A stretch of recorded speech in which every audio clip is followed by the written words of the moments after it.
కొందరు దెయ్యాలు ఉన్నాయని మరికొందరు లేవని అంటూ ఉంటారు. అయితే దెయ్యాలు ఉంటే ఎందుకు కనిపించడం లేదు అనేది చాలా మంది ప్రశ్న. కొందరు మేం దెయ్యాలని చూసాం అంటే మరికొందరు వారి భ్రాంతి అని హేతువాదులు కొట్టిపారేస్తూ ఉంటారు. హేతువాదుల దృష్టిలో అతీంద్ర శక్తుల ఆలోచనే అర్థరహితం. మీరు కూడా ఈ కోవకు చెందిన వ్యక్తేనా?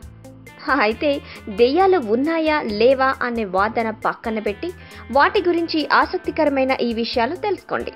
ప్రపంచంలోని చాలా మతాల్లో ఏదో ఒక సందర్భంలో దెయ్యాల ప్రస్తావన ఉంటుంది. భూతం అనే పదంకు గతం అని అర్థం వస్తుంది. మనిషి శరీరాన్ని విడిచిన తర్వాత మరో జన్మ ఎత్తడానికి మధ్య ఉండే దేశే దెయ్యం అని ప్రాచీన గ్రంథాలు అంటున్నాయి. అందుకే ఆత్మలు శరీరం లేకుండా తిరుగుతూ ఉంటాయి. మానవ శరీరం పంచభూతాలతో రూపొందింది.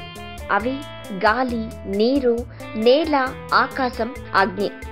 మిగతా వాటితో పోలిస్తే ఈ వీడియోపై మీ విలువైన కామెంట్స్ ని మాతో షేర్ చేసుకోండి. అండ్ ఇంకో విషయం, సబ్స్క్రైబ్ చేయడం మర్చిపోకండి.